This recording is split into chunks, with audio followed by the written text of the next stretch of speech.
Mark Edwards was the kind of man who rarely raised suspicions. He had a quiet, almost invisible presence in the small town of Springfield, Missouri. Married for 12 years to Emily, father of 2 children, 8-year-old Laura and 5-year-old Ethan, Mark had a methodical routine, punctuated by work commitments and weekends devoted to family. Or so it seemed. It was a Tuesday morning when Emily noticed something unusual. Mark had left for work, as he always did, but this time his farewell felt empty. There was no quick kiss on the cheek or the usual promise to be home for dinner. He left in a rush, barely looking back. At that moment, Emily didn't know it would be the last time she saw her husband in the framework of a normal life. 2 days passed without news from Mark. He didn't come home, and his usual punctual messages never arrived. Emily tried to stay calm, thinking it might be work-related. However, when she called the company where he worked as a financial manager, she was met with an awkward silence. "I'm sorry, Mrs. Edwards, but Mark hasn't come into the office this week," said Janet, the secretary to Mark's boss. "He requested a few days off last week. I thought he was traveling with the family." Emily froze. There were no planned trips, no signs of anything different at home. She checked the closet and noticed some clothes were missing, along with his travel bag. Panic began to set in when she realized the safe in their bedroom, where they kept emergency savings, was empty. That evening, Emily searched every corner of the house for answers. She found an envelope on Mark's desk, sealed and without an addressee. Inside was a brief letter. "Emily, I'm sorry. This isn't your fault. I need something this life can't give me. Please take care of the kids. I'll be safe, but don't look for me. Mark." The words hit like a punch to the stomach. Emily read and reread the note, trying to find meaning. Why would he do this? Everything seemed normal. There had been no recent arguments, no debts, no signs of dissatisfaction. Yet Mark had vanished, leaving her within the following days. Emily began piecing things together. She visited the bank and discovered Mark had withdrawn nearly all the money from their joint account 2 days before he disappeared. She tried contacting close friends, but no one knew anything. One of them, however, mentioned something that made her heart stop. "Emily, I think I saw Mark last week at a restaurant downtown. He was with a woman, Eric, an old family friend, told her." "A woman? What woman?" Emily insisted, her voice trembling. "I don't know. I've never seen her before. They seemed close." The idea of an affair had never crossed Emily's mind. Mark had always been a present, loving, and devoted husband. Yet that revelation planted the first seed of doubt. Questions no one seemed able to answer. While Emily struggled to comprehend what had happened, Mark was almost 500 miles away in Nashville, Tennessee. There, he was starting a new life. Under the name Andrew Miller, he had rented a small apartment in a modest neighborhood. He was accompanied by Rachel, a mysterious woman 10 years younger, who seemed to know details about Mark's past that even Emily didn't. "Do you think they'll come looking for us?" Rachel asked, lighting a cigarette on the balcony. Mark stared out the window, the weight of his decision pressing on his shoulders. "Maybe, but it's too late to turn back. I needed to get out. There was no room for me in that life anymore." Rachel smiled, but her eyes gleamed with a mix of malice and something deeper. Mark had become a pawn in her game. Back in Springfield, Emily hired a private investigator. She needed answers, even though she feared what she might discover. In her search, she found out that Mark had legally changed his name months earlier. The paperwork, located in a courthouse in Kansas City, revealed he had been planning his escape far longer than she could have imagined. What hurt most was realizing that Mark had maintained the facade of a perfect husband while preparing his departure. He had organized everything, transferring part of their money to an offshore account, canceling credit cards, and selling company shares. It was as if he had erased his existence. Meanwhile, Rachel was revealing her true intentions. She wasn't with Mark out of love, but out of interest. She owed dangerous people and saw Mark as a means to escape her own problems. However, she didn't expect Mark's shadowy past to be darker than the man himself let on. "Andrew, or Mark, whatever you prefer," she said mockingly. "I think you're running from more than just a bored wife." Mark said nothing, but something in his expression betrayed the truth. Rachel knew she was dealing with a man more dangerous than she had imagined. Emily sat at the kitchen table, clutching Mark's letter in her trembling hands. The words on the paper seemed to echo endlessly in her mind, each phrase weighed down by a burden she could barely bear. The house, once filled with the cheerful sounds of children and the reassuring presence of her husband, now felt hollow and silent. Only the light footsteps of Laura and Ethan, who didn't fully understand what was happening, broke the oppressive stillness. Emily's first task was to maintain an air of normalcy. The children had questions she didn't know how to answer. "Why hasn't Daddy come home? Is he traveling?" Laura asked, her voice sweet and full of hope. Emily lied, telling them their father had gone away to handle important work and would be back soon. Each lie was like a dagger to her chest, but she couldn't place the weight of the truth on their small shoulders. While Emily struggled to organize life without Mark, the private investigator she'd hired started uncovering alarming details. He confirmed that Mark had withdrawn large sums of money from their accounts weeks before vanishing, and that for months, he'd been closing deals that suggested a meticulously planned escape. The sudden sale of a commercial property he'd inherited from an uncle and the transfer of the funds to an unknown account were the clearest signs that Mark hadn't acted impulsively. Emily didn't know which hurt more, the betrayal or the cold indifference Mark had shown in abandoning her with 2 young children and debts she didn't even know existed. Meanwhile, the presence of another woman was becoming more than a suspicion. The investigator found records of Mark at a hotel in Kansas City weeks before his disappearance. He wasn't alone. The description given by the receptionist was clear: a tall woman with red hair, about 10 years younger than Mark. As Emily struggled to comprehend these discoveries, Mark, now Andrew Miller, was facing the harsh realities of his new life in Nashville. Rachel seemed comfortable, as though the escape was a game where she knew all the rules. Mark, however, was beginning to feel the emotional and financial toll of his decisions. Rachel's smiles were shallow, her promises of a bright future painted in the thinnest layers. Still, Mark clung to the illusion of freedom. Even as everything around him screamed, he was now trapped in another kind of cage.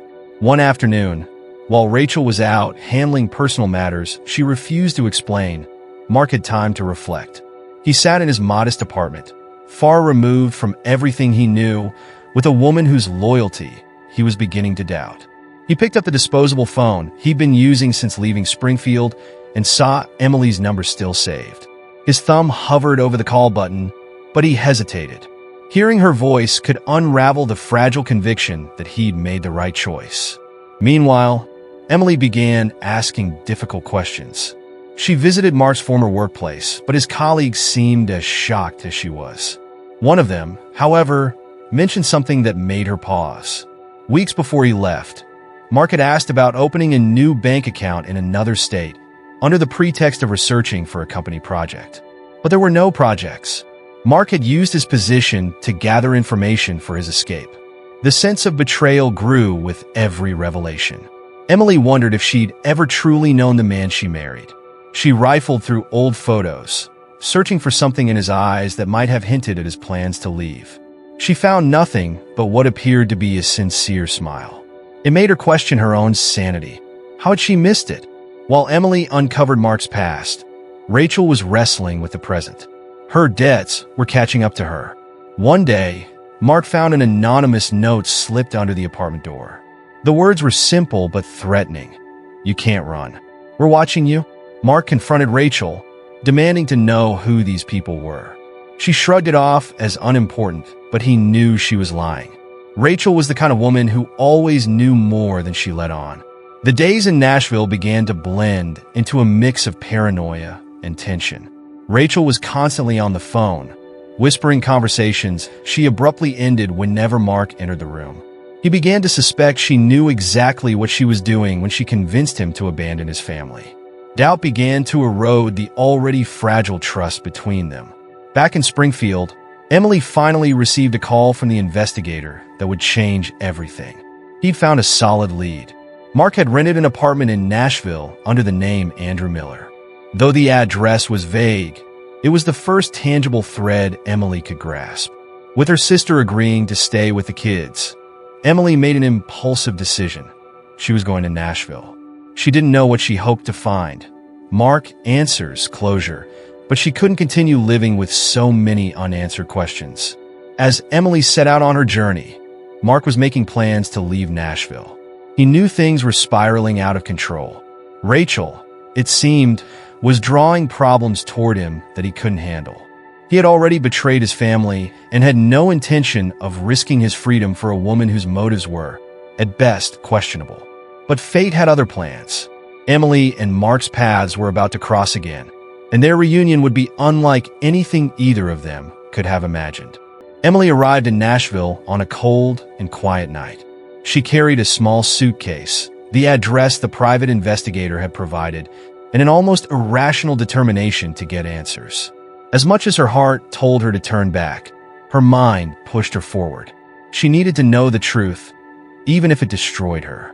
The neighborhood where Mark was living was modest, almost forgettable, as if he had chosen to disappear into a backdrop no one would notice. Many apartment windows were dark, and the street was quiet, broken only by the occasional hum of passing cars. Emily parked a few yards from the address and sat there for a moment, gripping the steering wheel tightly. She thought about Laura and Ethan. What would she tell them when she returned? Would she bring their father back?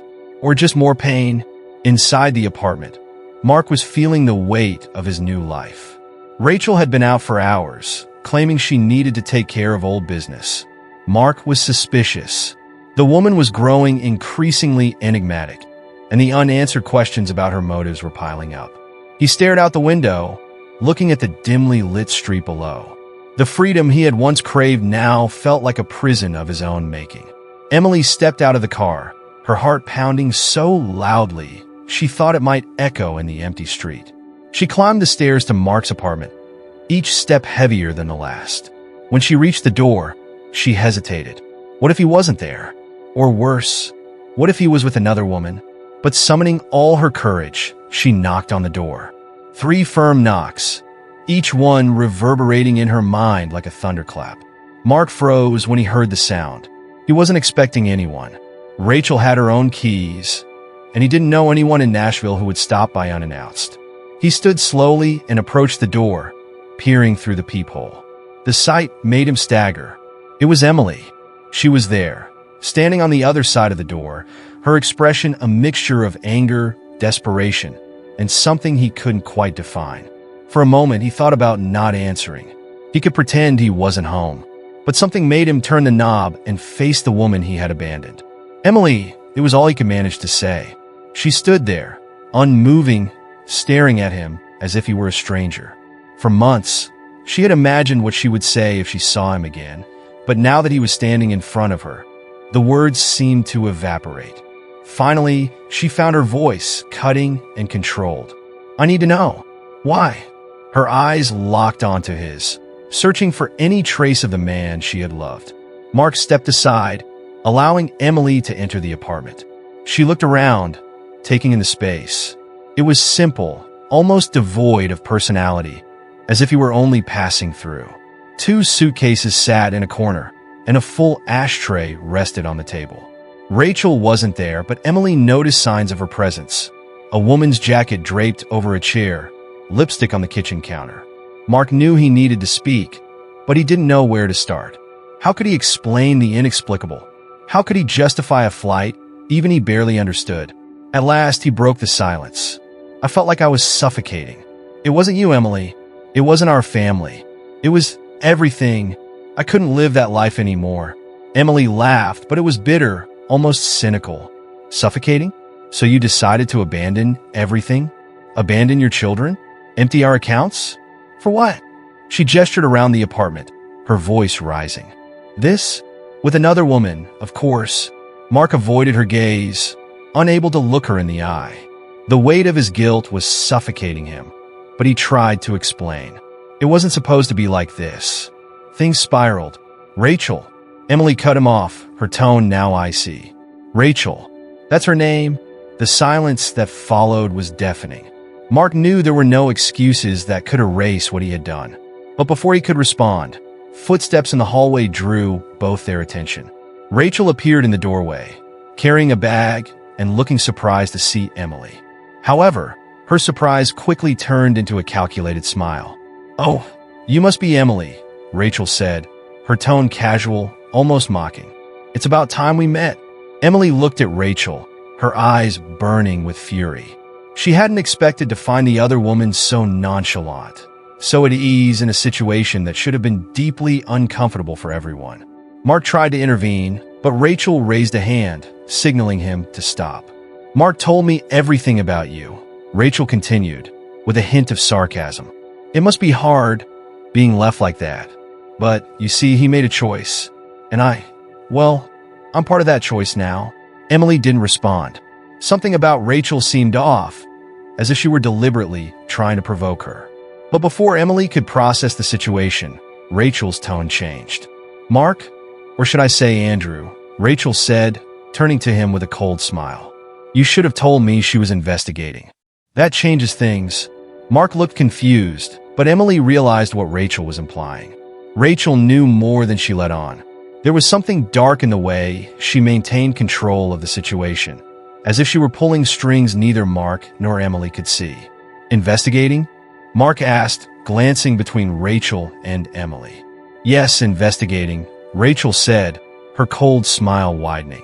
"Did you really think you could disappear and no one would come looking? Did you think you could run from everything without consequences?" Emily, now as confused as Mark, stepped forward. "What are you talking about? Who are you really?" Rachel shrugged, her eyes locked on Emily. The smile vanished, replaced by a more serious expression. "I'm someone with a lot to lose if things don't go my way. And from what I see, your presence here complicates everything." The tension in the room was palpable, and Emily felt she was closer to something dark and dangerous than she ever imagined. She had come to Nashville seeking answers, but now she had even more questions. At the center of it all, Mark seemed as lost as she was. Rachel closed the door behind her and stepped closer to them, her gaze unflinching. "Well, now that we're all here, why don't we discuss what's really happening?" Her smile returned, but there was no warmth in it. What was supposed to be a confrontation for Emily had turned into something much bigger and more perilous than she had ever anticipated. The silence in the apartment was oppressive, broken only by the distant hum of traffic outside. Emily felt the weight of Rachel's presence, every word from the woman laced with hidden intentions. Mark sat motionless on the sofa, his head bowed, his hands gripping the edge of his knees as if holding on for balance. Rachel, on the other hand, moved with deliberate confidence, circling the room like a predator, her heels clicking against the floor. Emily's patience was wearing thin. "What do you mean there's no way out?" she asked, her voice steady but trembling with frustration. "Who are these people? What exactly has Mark done?" Rachel sighed, stopping mid-step. She turned to Emily with a look that bordered on pity, though it carried a distinct edge of condescension.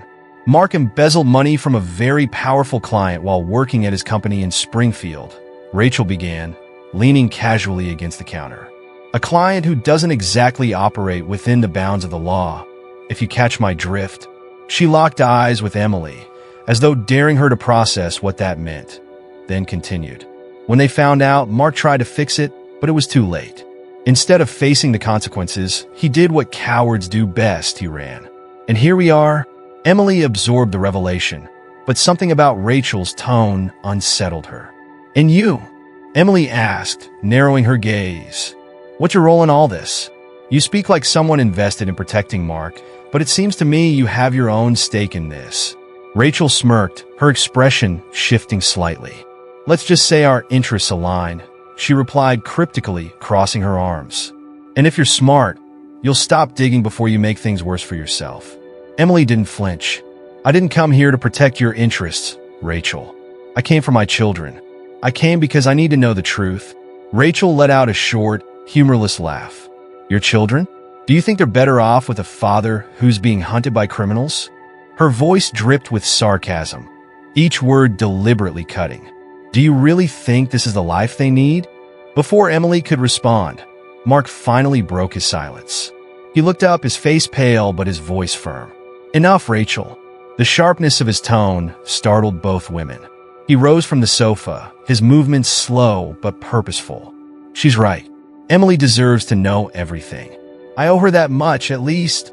Rachel's smirk vanished, replaced by a look of disbelief. Mark, you know what this will cost us, she said, her voice low and tinged with warning. Mark ignored her and turned to Emily, his eyes filled with guilt. I stole the money, Emily, he began, his voice shaking but resolute. At first, it was just a small amount. I thought I could use it to give us some security, maybe buy a new house, put something away for the kids. But it snowballed. I needed more to cover what I took, and I just kept digging deeper. Emily stood frozen, her mind racing to catch up with his words. You stole money? She whispered, her voice almost breaking. And your solution was to run? To abandon your family for this? Rachel interjected, her tone sharp. You think this was easy for him? Mark didn't have a choice. When they came for him, it was me who kept him alive. Emily turned on Rachel, her anger rising. Kept him alive? Or trapped him in your own mess? It sounds to me like you're just as guilty as he is, if not more. Rachel stepped closer, her calm exterior cracking for the first time. You have no idea what you're talking about, she hissed. You think this is just about money? These people don't forgive. They don't forget. If I hadn't stepped in, Mark would already be dead. Emily's resolve didn't waver. And now? What happens now? Rachel paused, her confidence returning as she tilted her head. Now you go back to Springfield, take care of your children, and pretend this never happened. That's the best thing you can do for everyone involved. Emily let out a bitter laugh. Go back? Pretend my husband isn't hiding out in a rundown apartment with a woman who's clearly manipulating him? I don't think so. Mark stepped between them, his voice filled with desperation. Emily, please. She's right. You need to leave. If they find out you're here, it'll put you in danger too.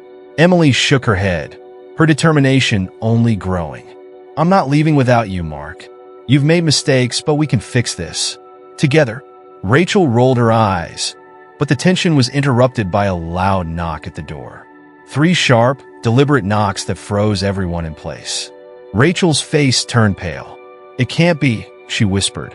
Mark looked at Rachel, then back at Emily. Who is it? Emily asked, her voice barely audible. Rachel motioned for silence as she crept to the door and looked through the peephole. She froze. When she turned back to them, the panic in her eyes was unmistakable. It's them. Mark's blood ran cold.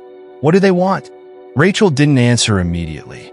Instead, she gestured for Emily to move toward the back of the apartment. You need to leave.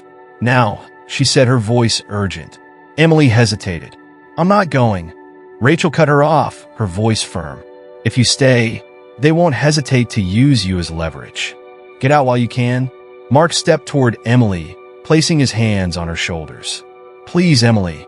If anything happens to me, Laura and Ethan need you. Emily's heart shattered, but she knew he was right. She grabbed her bag and followed Rachel's instructions, slipping out through the back door. As she made her way down the rickety fire escape, she heard the front door creak open and deep. Menacing voices filled the apartment. She couldn't make out the words, but the tone sent chills down her spine. Reaching the ground, Emily ran to her car. But instead of leaving, she parked a safe distance away and watched the apartment from the shadows. She couldn't abandon Mark, not like this. Inside, Rachel faced 2 tall men, their expressions cold and unyielding. The taller one, dressed in a sleek black suit, stepped forward. So, this is where you've been hiding, Mark, he said, his voice calm but dripping with menace. Mark felt his breath hitch as the reality of his situation sank in. Rachel tried to step in, her voice trembling. We agreed. The man in the suit silenced her with a sharp glance. The terms have changed, he said simply. The clock was ticking, and Emily, still watching from the car, knew she had to act. Whatever was happening inside, it wasn't going to end peacefully. Emily woke up with a heavy weight pressing on her chest. Sleeping in her car, parked just down the street from Mark and Rachel's apartment, had been an act of desperation. She hadn't been able to muster the courage to leave Nashville, not without answers. Rachel's chilling words from the night before kept echoing in her mind. If you knew what I know, you'd walk away. What did Rachel know? What was she hiding?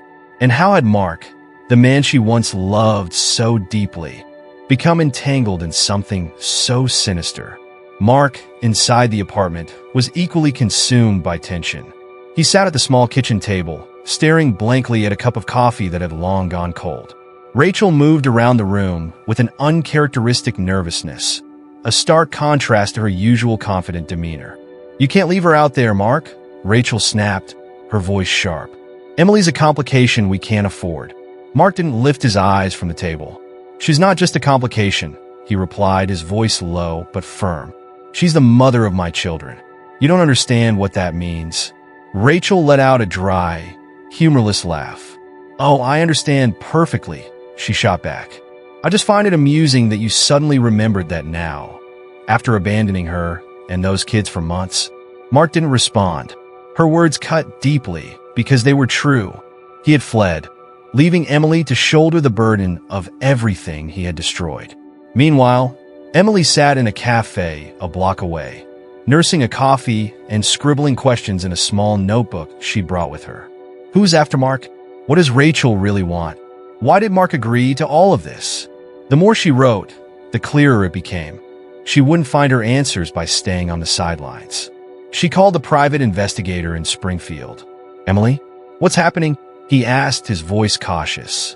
"I'm in Nashville," Emily said, her tone urgent. "I found Mark, but there's another woman involved, Rachel. I need you to look into her. Everything you can find." The investigator sighed. "Rachel, that's not much to go on, but I'll see what I can dig up. Just be careful. If Mark's mixed up with the wrong people, you're walking into dangerous territory." Emily hung up, feeling the weight of the warning, but unwilling to back down. She returned to her car and stared at the apartment. Whatever Rachel and Mark were hiding, Emily knew it was only a matter of time before it boiled over. Inside the apartment, Rachel's phone buzzed. She stepped into the hallway to take the call, her voice dropping to a hushed whisper. "Yes, everything's under control," she said. "No, she's not a problem. Yet." Mark overheard enough to know Rachel wasn't being honest. When she returned to the room, he stood and blocked her path. "Who was that?" he asked, his voice steady but tense. Rachel shrugged, feigning nonchalance. "No one you need to worry about." "That's not good enough," Mark shot back, his voice rising. "You promised you could help me start over, but all you've done is drag me deeper into this mess." Rachel rolled her eyes, her calm mask slipping for a moment. "You think I dragged you into this? You did that all by yourself when you stole from people who don't forgive. I'm the only reason you're still breathing." Before Mark could respond, a knock on the door froze both of them. 3 sharp, deliberate knocks. Rachel's face went pale. "It can't be," she whispered. Mark's heart sank. "Who is it?" Rachel didn't answer. Instead, she motioned for silence as she crept to the door and peered through the peephole. She froze, her breath catching in her throat. "It's them." Mark felt the room close in around him. "What do they want?" Rachel turned back to him, her voice urgent. "You need to get her out of here. Now." Mark looked confused. "Who?" Rachel sighed in frustration. "Emily. If they find out she's here, they'll use her against you." Mark's mind raced. He walked to the window and glanced down at the street, spotting Emily's car parked nearby. "She's not going anywhere," he said. Rachel grabbed his arm, her voice firm. "Do you want to keep her alive? Then get her out of here before they see her." Outside, Emily watched as a black SUV pulled up in front of the building. 2 men stepped out, both dressed in dark suits, their expressions cold and unreadable. She felt a chill run down her spine.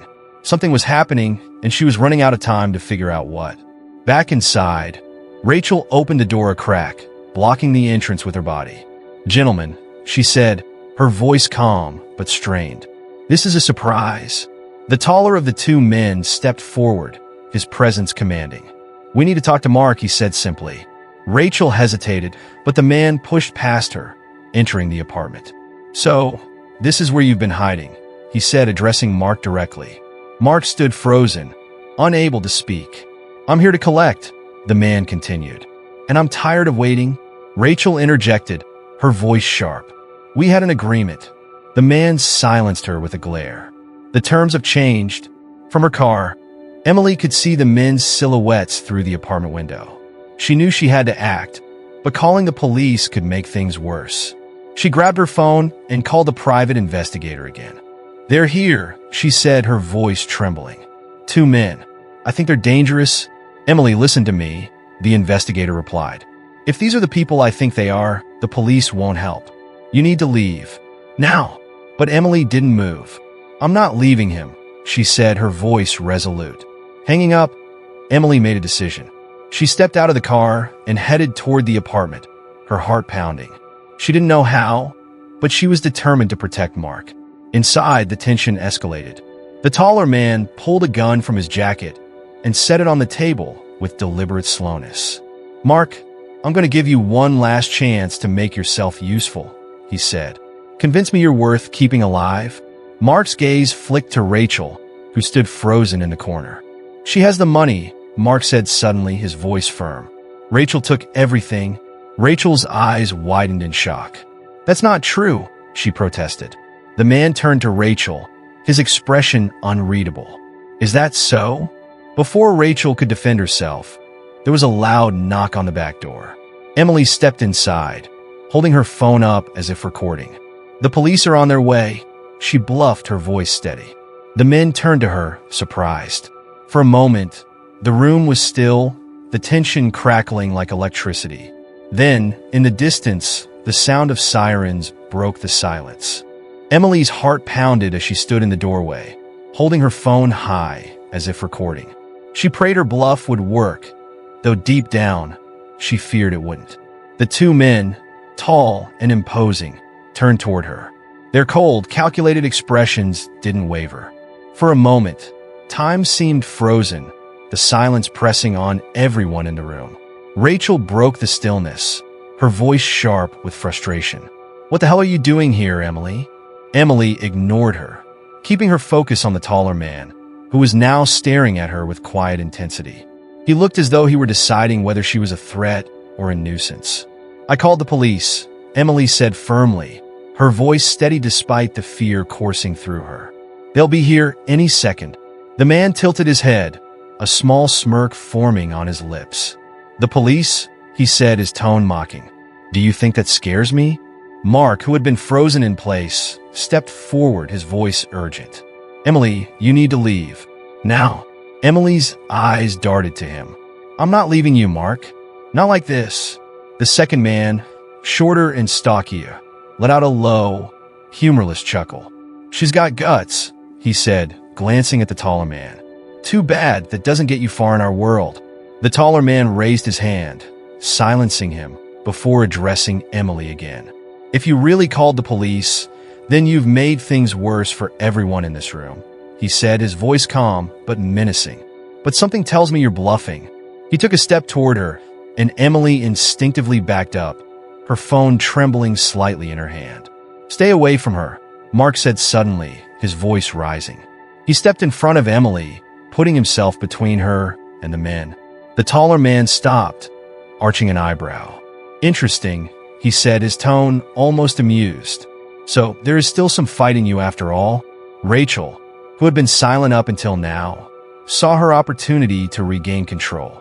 "This is a waste of time," she snapped, stepping forward. "She's not part of this. Let her go, and we'll deal with what we came for." The taller man turned his attention to Rachel, his smirk fading. "You're not calling the shots here," he said coldly. "If anything, you've made this mess worse." Rachel's face flushed, but she said nothing. Suddenly, the faint sound of sirens echoed in the distance. Emily's bluff had unintentionally become reality. Someone else in the building must have called the police after hearing the commotion. The taller man exchanged a glance with his partner, both of them now visibly tense. "We're done here," he said abruptly. He turned to Mark. "This isn't over. You owe us, and we'll collect. Next time, there won't be warnings." With that, the two men moved swiftly toward the door, brushing past Emily on their way out. The room was silent for a moment after they left.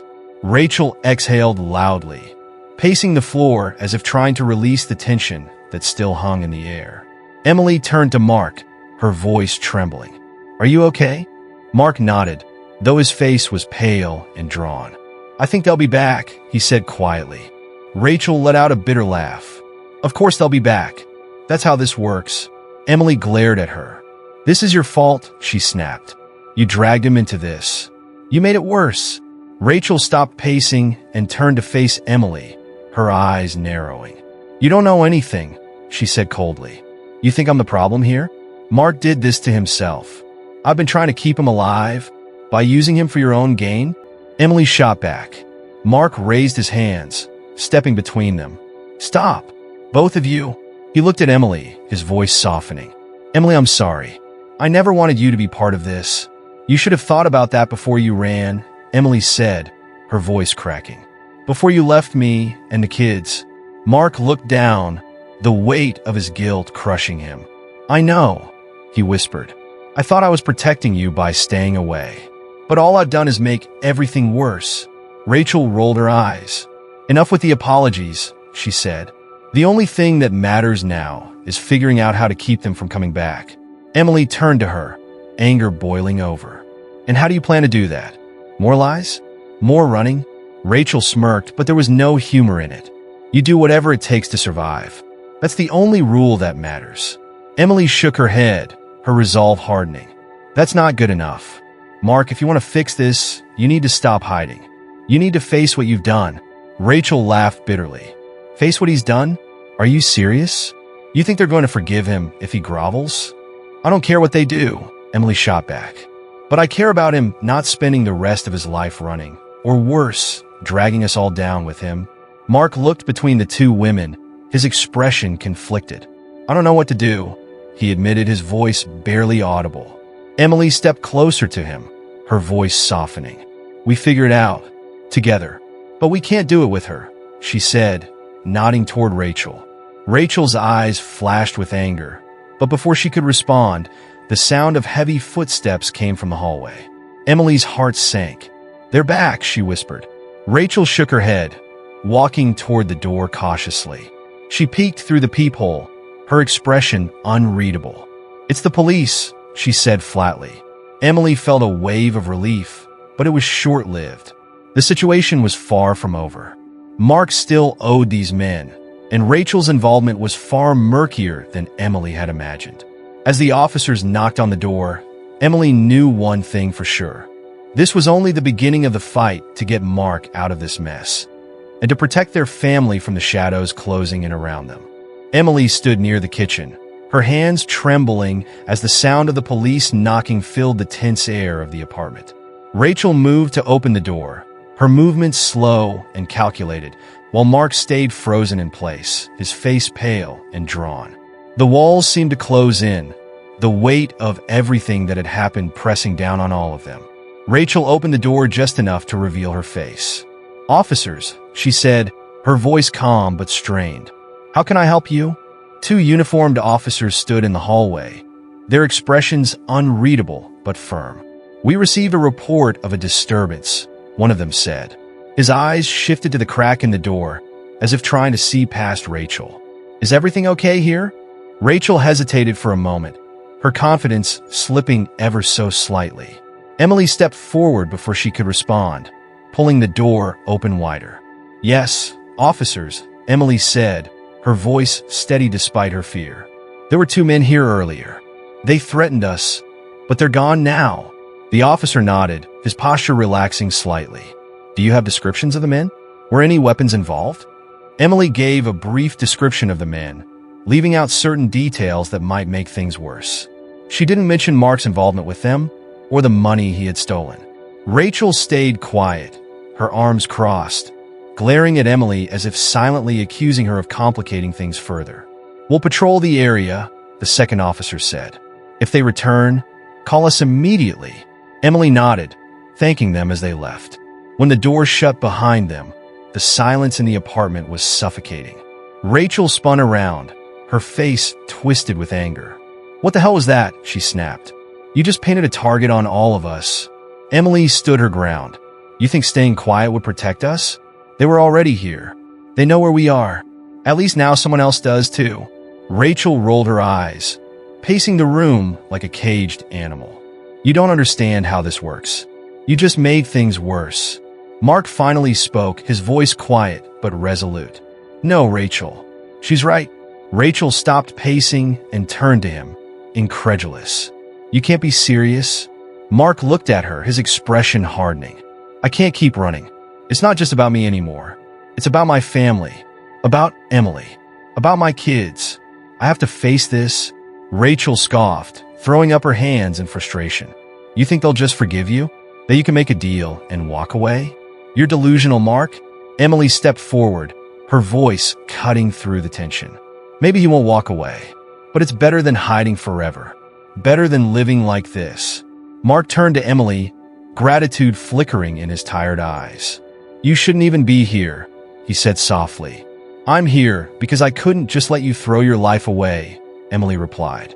We'll figure it out, but we'll do it the right way. Rachel let out a bitter laugh, shaking her head. Good luck with that, she muttered. You think you're his savior? You have no idea what's coming. Mark straightened, stepping closer to Rachel. It's over, Rachel. Whatever game you're playing, I'm done. I'm turning myself in. Rachel's face hardened, her eyes narrowing. You don't get to decide that, she said coldly. If you go down, I go down too. And trust me, I won't let that happen. Emily stepped between them, her voice sharp. You've done enough damage. If you want to run, go ahead. But Mark is done with you.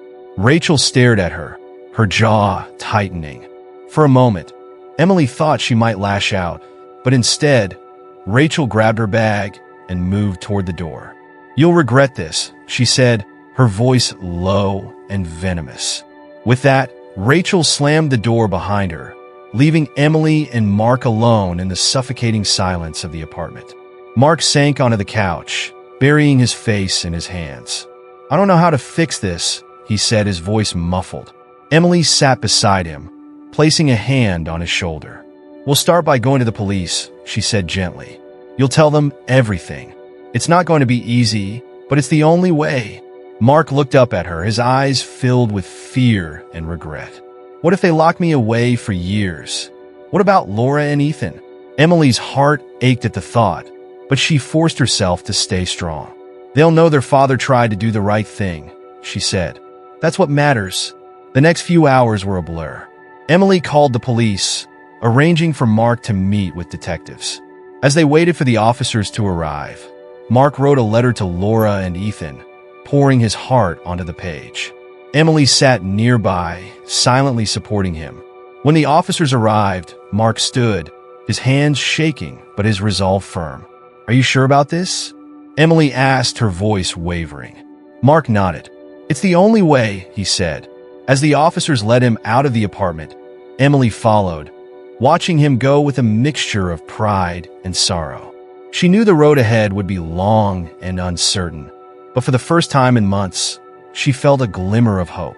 Mark had taken the first step toward redemption. It wouldn't undo the pain he had caused, but it was a start, a chance to rebuild what had been broken. And Emily? She would return to Springfield, to their children, ready to face the future with courage. Whatever came next, she knew one thing for certain. She wouldn't let their story end in despair. The truth had torn them apart, but it also held the key to bringing them back together.